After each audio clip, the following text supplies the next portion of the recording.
Hello everybody, you have tuned in to Eric Jose on Making a Murderer on YouTube. I cover virtually any aspect of making a murderer. I go over the evidence, the documents, the photos. So if you like, stay tuned, and in the future I'll have many more videos besides the one you're about to see. Hello everybody, how you doing? Here today back with another call with Mr. Capaldi. Today we're talking a bit about the money that was used to settle with Stephen, which allowed him essentially to pay for his defense. We talk about Brendan. We talk about a few things, really. Wiegert and Fassbender a little bit. You know, we get into a fair range of things. So anyways, at some point in the video, well, near the beginning, you're going to hear us talking about the shirt I'm wearing. Obviously, since in the video I appear very small, you won't be able to see it so well. So I'm going to explain to everybody now. If any of you don't know who Mr. Charlie Behrens is, Mr. Charlie Behrens is a comedian. He has a YouTube channel where he does a show called The Manitowoc Minute. And it's basically, he takes things from the news and he reports them in a very humorous way. And recently, one of his videos, he went down to the state capitol wanting to get the flag changed because of the way that you'll see here on my shirt. So this is like the Wisconsin, coat of arms on the flag or whatever, right? Well, you'll notice that this here is kind of Charlie's own rendition here, because you'll notice that there's not a cooler and and a grill like you see right here, or a cooler like you see right here, and that stuff's not on the flag. And then also, you see in here, like, right here in the white in the middle, it says, F the Bears, that sort of thing. Anyway, so it's slightly changed, and he was going down to the state capitol to act like he wanted to get the flag changed, and he wanted to get these two guys a beer. Well, now you can see one's a guy, one's a chick. The guy's got a cheese head on. You know what I mean? So it's very humorous stuff. So this is the shirt that we're talking about in the video. I wanted everybody to be able to see that. Anyways, Charlie Behrens, very funny guy. I'll post a link to two of his videos, I think, down below. The one where he talks about going down to get the flag changed, so that you understand that. And I'll post the other one where he talks about the beer machine. Oh my gosh, the beer machine is hilarious too. So Charlie's a very funny guy. So here is my call with Paul. Without further ado, we'll see you at the end. Now we get nowadays in Scotland, we've got a lot of the Polish beers, Polish lagers, some of the strong Polish lagers. So I've got a 4-pack of that as well in the fridge, as well as my Brewdog IPA. That's American, isn't it? The Brewdog IPA. I don't know if I've ever seen it. I know that some of the people I know, they like this one called Swami. It's an IPA. It's called Swami, and they rave about that one. They love it. Yep.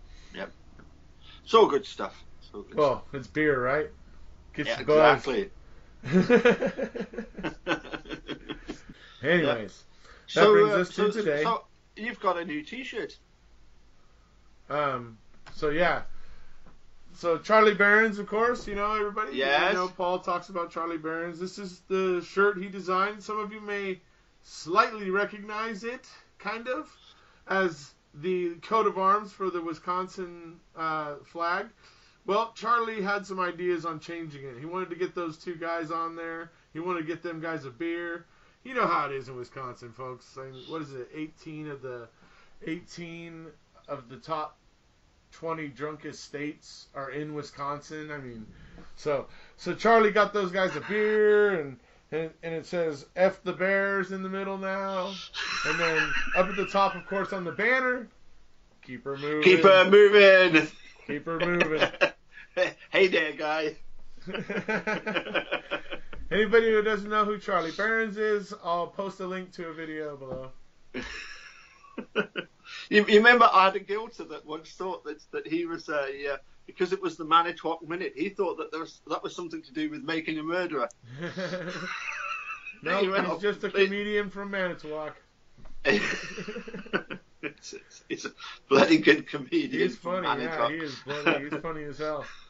The one where he talks about the giveaway of the beer thing, the beer-o-matic or whatever, the beer-o-matic and everything, and he's like, "Oh, so how did you come about getting this beer-o-matic?" And the girls on it like, "Oh, it's just a piece of junk, or whatever. And so Charlie's like, oh, whoa, hey, I'm trying to give this away as a gift. Can we find some other way to refer to it than a piece of junk? She's like, oh yeah, this treasure, or whatever. He's like, okay. So how much can I expect this treasure to set me back? And the original price was 100, right? And she says 120.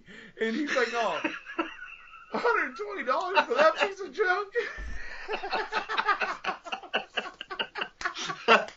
But it does come full of beer. Oh my God! Yeah, it ended up coming full of beer, but oh, dude, yeah, that guy is funny. Anybody who hasn't checked out Charlie Barron's on Manitowoc Minute, give him a look. He's quite entertaining. Yep.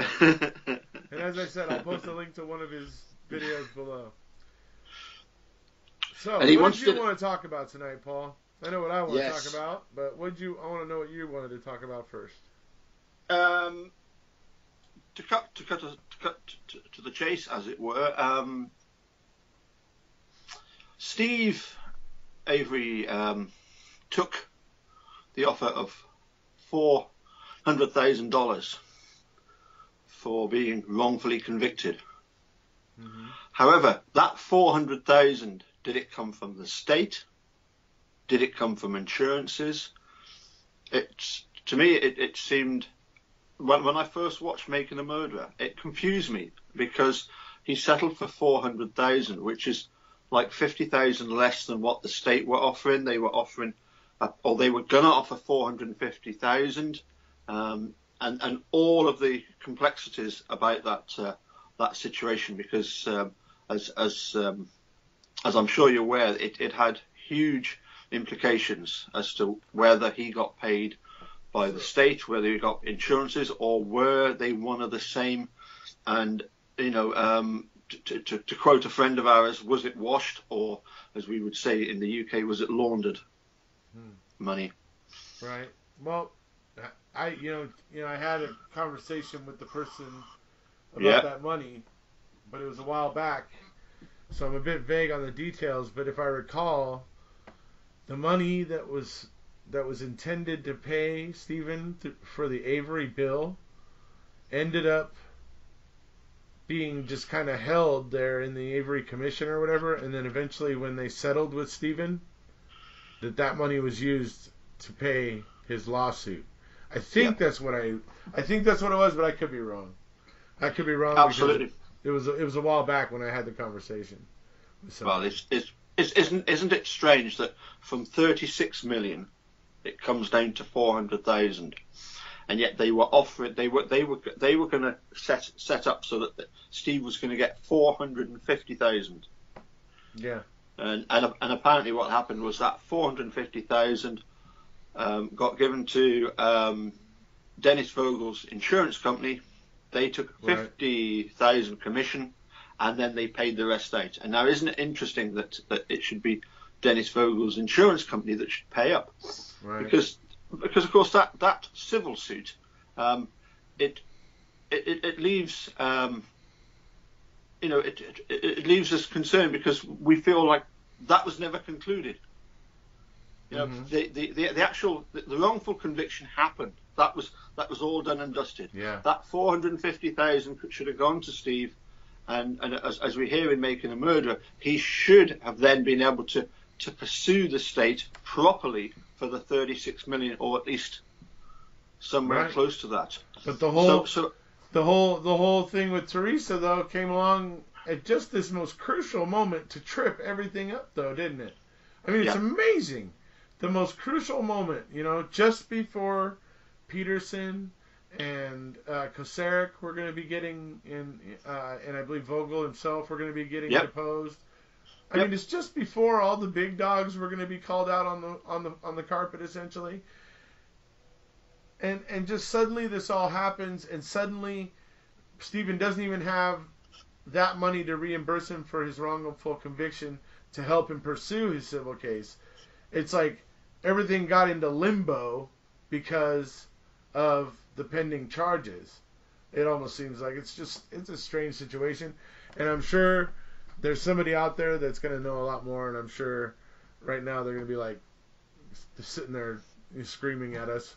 what the right answer is, but sorry, but I don't remember all the details. It's been a while since I had this conversation. No, it was always going to be a case of well, let's go back when Steve was first released back in 2003. Apparently, yes, he did sort of disengender himself to a lot of people by apparently he did act a little bit sort of as if, you know, well, I've been released, you know, I've spent 18 years, you know, I've been proven right, and apparently he did act a little bit sort of as if, you know, I'm above the law and, you know, I can do what I like, but you know, to suggest that he you know, just suddenly off the cuff, oh, it's Monday morning, what shall I do today? Oh, I know, I'll murder that photographer that's coming round. Well, you know, it didn't happen. Yeah. It was clearly all a setup. And then I'll turn myself into Mr. Clean, and Yep. I'll clean up everything. There won't be anything at all except on one little slug out in the garage. That's the only place. Oh yeah, but what I'll do is I'll hide the car, but I won't really hide it because it'll be that conspicuous. It'll stand out like a sore thumb. Oh, and I know what I'll do. I'll add a little bit of my blood everywhere. You know, just to give them a clue.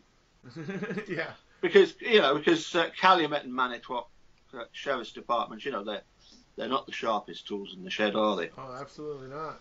Because if he was cut, where he was cut, that would be the fingers that are like on the ignition key.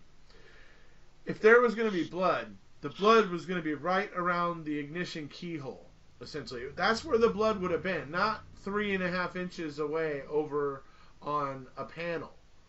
You know? I mean, that's just ridiculous. Why the heck is it there? It doesn't make any sense. And if he's bleeding all this stuff, actively bleeding, how is, like, your blood gets tacky, and then when you start touching things, it like leaves your fingerprints. You'll be able to like see one of your fingerprints because once the blood starts to get tacky, I mean, there would have been fingerprints on anything Stephen was touching if he was truly actively bleeding in that RAV4. So it's everything that's not there. It's not. I mean, yeah, the argument is there to be made. Stephen Avery's blood is in that RAV4. I can't deny that. It's there. But what I can say is it looks suspicious as hell, and there's not really the proper things to accompany it that really, in my mind, should be there if he's actively bleeding. So that's what makes the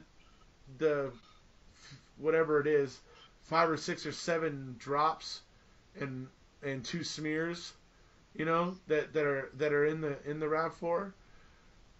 I mean, it's just not a whole bunch. It sure as heck is not a lot.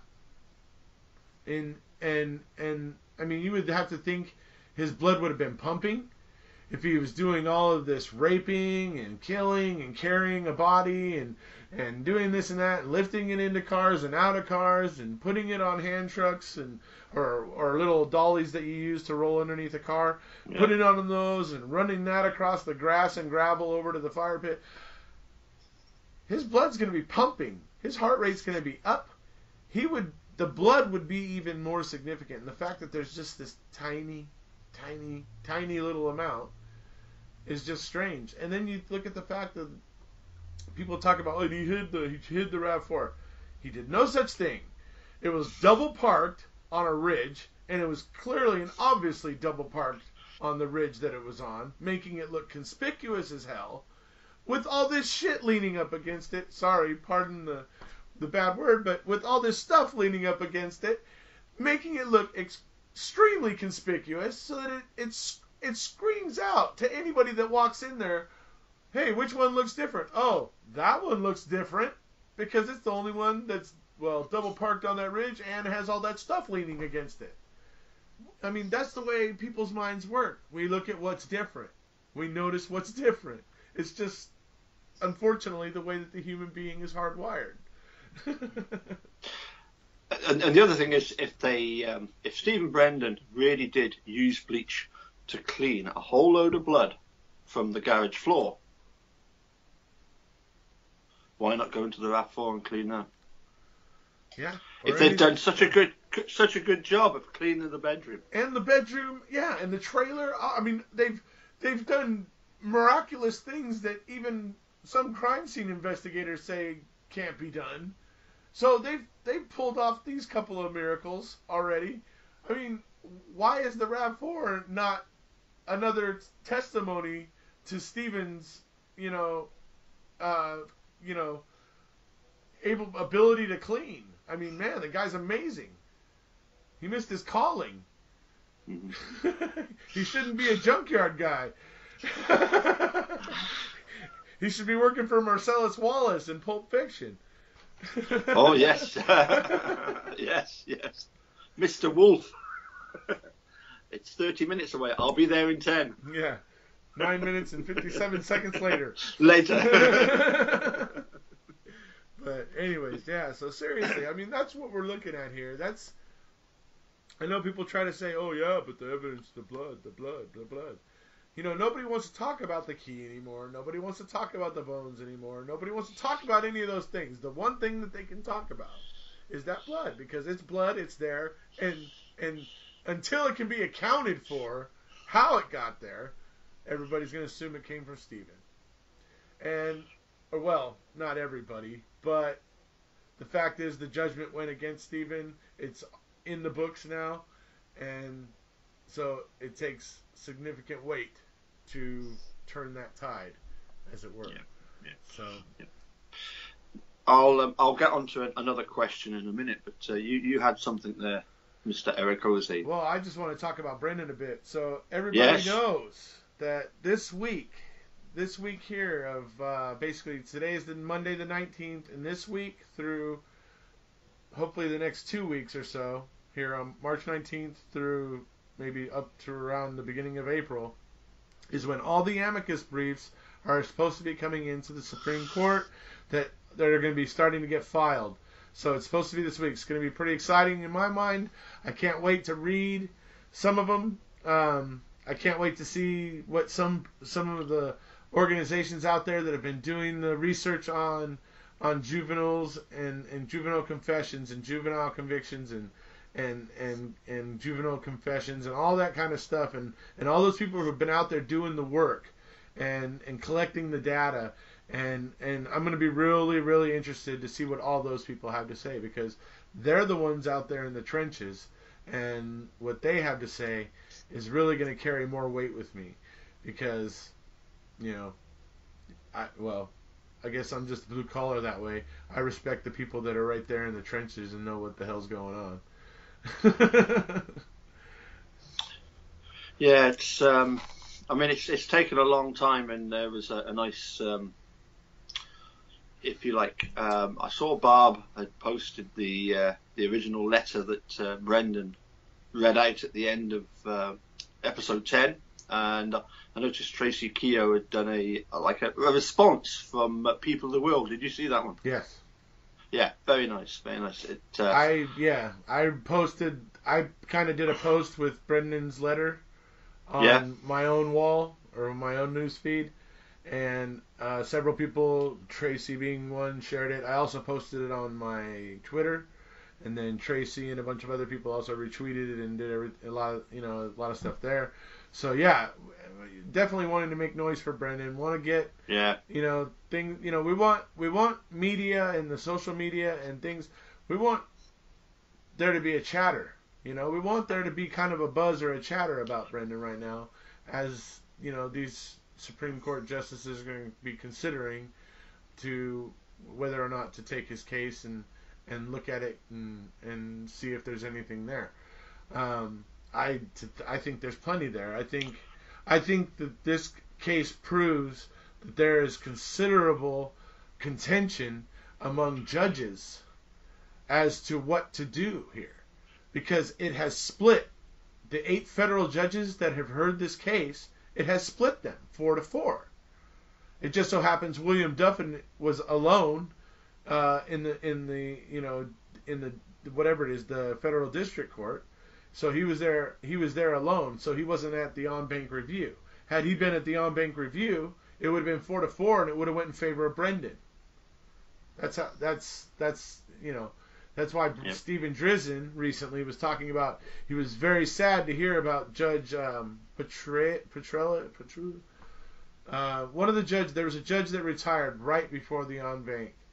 That Yes. Stephen Drizzen says, yeah, it was unfortunate that he had to retire. We really think that we could have possibly argued and convinced him. You know, we think we had a good chance of convincing him or whatever. And it's unfortunate that he, stepped down or whatever. And it just made it seem like, you wonder why he stepped down suddenly, at that point. And then you see and then you see the decision. I mean, as you've heard me say before, one of my main issues in it, the judges straight up lie right there in the decision. You can't claim that the control question proves that Brendan was resisting officers, because it proves exactly the opposite of that. It proves precisely the opposite of that, because Brendan at first agrees, or he basically denies that there was a tattoo when Fassbender asserts that she had this tattoo on her belly. Brendan says, That's the denial they wanted to their fake fact that was going to help them prove that Brendan wasn't just going along with them. That's what they wanted, right? Then Fassbender goes the one step further. He says, do you disagree with me when I say that, which immediately puts Brendan in, fear mode, like, oh my god, he's gonna start telling me that I need to be honest. No, he flip flops, and he basically saying, no, I don't disagree with you, I just don't know what it was. So he basically how is that proving that he is resisting officers when it literally proves the exact opposite of that? And it's right there in the decision, and even Chief Judge Wood mentions it in her dissent. She's like, the majority judges say that when Brendan Dassey, she points it out too. I'm like, these four judges had to have taken a lot of English classes and literature classes and stuff when they were going through school and law school and stuff. How the F is this, high school graduate with some college able to see this when they can't? I don't know. It's just strange to me. But yeah. To be honest, I wouldn't beat yourself up too much over the fact that the vote was 4-3, because obviously whichever side sort of won at the last stage, it was always going to be a case of it was going to go to the Supreme Court. I remember getting in touch with. I actually got a couple of nice emails from Steve Drizzen well over a year ago, and he basically laid it out and said that basically both sides had got these two cards to play. One was the en-banc hearing, and one was the Supreme Court, and it was always going to be a case of it was going to go that far. I suppose a 4-4 split would be like it total it up would be 5-4 in favour of Brendan, but they really do. If there's any justice over there, then yes, they do have to look at the case and consider just how badly Brendan was treated, and I know that you feel it really badly. I think we all do feel it really badly. I've always been of the opinion that once we get Steve sorted out, everything else will take care of itself, and ultimately that might be the way it has to go. I think it could go either way. I think it could go. I honestly think it could start from either direction. Yeah. If his confession gets thrown out, which is the confession that got the whole damn ball rolling in the first place, which allowed for the press conference, which allowed for basically everything, the revilifying of Stephen Avery, which is what the Wisconsin DOJ wanted, because they wanted to stop this. They wanted to say, look, do you really want these guys getting out of prison and coming back into society? No, you don't. So let's just make sure that this doesn't happen in the future. We're gonna pass legislation to try and ensure that this doesn't happen in the future. And that's what you want, right, citizens of Wisconsin? And everybody goes along with it. And then, meanwhile, these guys that are sitting in prison wanting to get their evidence tested are being made wait longer and being put off and delayed, and most of the time, in that time, the evidence that they're waiting to test gets destroyed because there's some remodeling of a police station somewhere, and the evidence, there was no room for it, so they have to destroy it, and that person, I mean, and that's kind of the situation that was getting created through this. I mean, so by revilifying Stephen Avery, they were able to get public support behind. Let's not worry so much about the mistakes made. Let's focus on the future and moving forward and make sure we don't make them again, which, to my mind, they sure as hell haven't done, because I already have a couple of cases that I've looked at recently on my channel from right there in Wisconsin that are making me shake my head going, yeah, same old stuff, different day. So... Actually, you've just reminded me. Of course, we did have a look at the Flatoff case, and I see that the very next day after he was found guilty, the jury threw out any claim by him that he was that there was some sort of psychiatric problem with him. Right. He's got the full bore. He got it. Which for me seemed a bit quick, because normally, you get professionals in to do assessments, but maybe that had already been done. Maybe because they knew he was going to be trying to claim that he was insane, a bit like Blackadder when he sticks the two pencils up the nose. Pencils in your nose. Yeah. Put your underpants on your head and say "wibble." You've done that before, haven't you? Oh, dude, I love Blackadder. Are you kidding me? I had it all on DVD, and I don't know, for a period of my life, I watched Blackadder a lot. Yeah. Not so much anymore, but I do love it. If I see it like on TV or I catch a piece of it, I was watching some of it on YouTube the other day. I caught some on YouTube. I was like all sitting there for a while, just like laughing, chuckling. I love Blackadder. Blackadder's hilarious. It's one of the best comedies ever. Yeah. Absolutely. Ask Mark Oddie. Oh, does he like it? Does he? Oh yes. He loves it as much as I do, maybe even more. Yeah. He actually invited me to like the official Blackadder page on Facebook. Right. So I didn't know there was one. But, there we go. Yeah. I guess you didn't, I guess you didn't get into the Blackadders like we did. So. To be honest, I remember obviously before Blackadder, it was not the 9 o'clock news.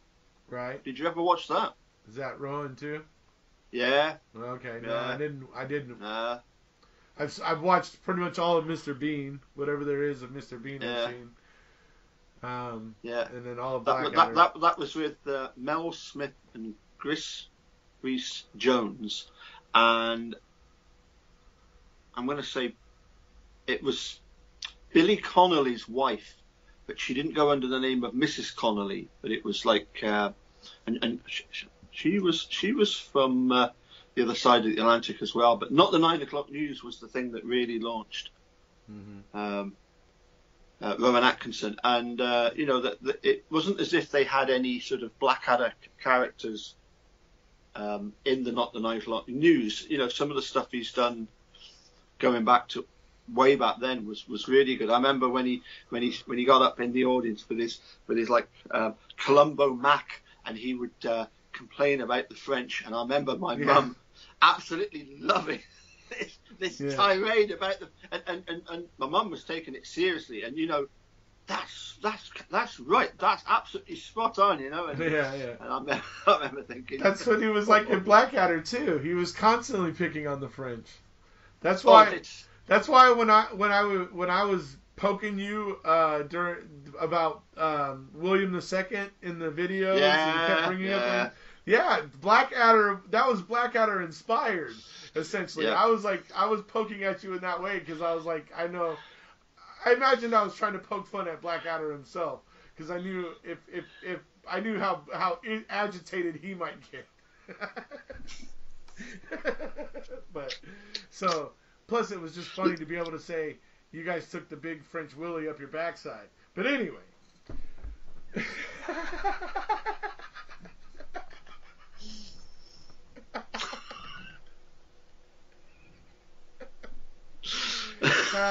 All right. So luckily for me, Mr. Hoddenett introduced me to the wonderful world of Jib Jab. Yeah. And I have had great fun with that. Yes, you have. You and the lovely lady admins. That was a question I was going to ask. To do with the admins, and I just wanted a bit more sort of guidance, if you like, as to you know. Well, first, I suppose my first question would be, you know, why did you become an admin?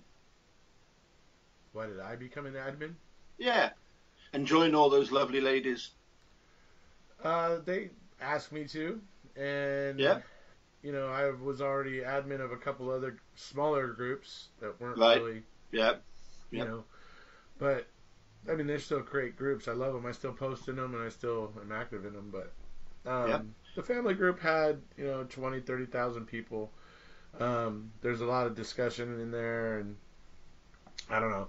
It was just, and Carla asked me to help, so I was, you know, okay, you know, no problem. And is it a case of, sorry? I'm sorry. It was just a matter of me at the time, and still, actually to this day, unfortunately, I've been very busy at work recently. It's been really crazy. Like where I'm leaving it, you know, sometimes 6:15, 6 or 6:15 in the morning, and just like not getting home until after 8 o'clock at night. And so it's just been kind of nuts. And there's been a lot of those days. And if it's not 8 o'clock, then it was like 7 or 6. And, you know, it's a lot of long days. And I've just been, you know, so that's been rough on me lately. But I'm still in there. I comment. I look through posts and comment and post gifts and try to bring some humor to things as much as I can and try to cheer people up. So that's what I try to do. Yeah, very much so. I mean, I think some people don't always get my sense of humour at times. I did a thing about you know, Geordie Nelson. Obviously, the big news last week. I think most people got it. I think most people appreciated it. You know, and I mean, you know, what you've got to realise is that apparently Mike Holbach, he actually mentioned to a guy in a bar. This was the week before. He mentioned to a guy in the bar, who then mentioned to his hairdresser, who then mentioned to a pet shop keeper, who mentioned it to one of his parrots, who then mentioned it to a passing policeman, who then mentioned it to Andy Colburn, who then mentioned it to Robert Herman, and that's how I got to hear about it.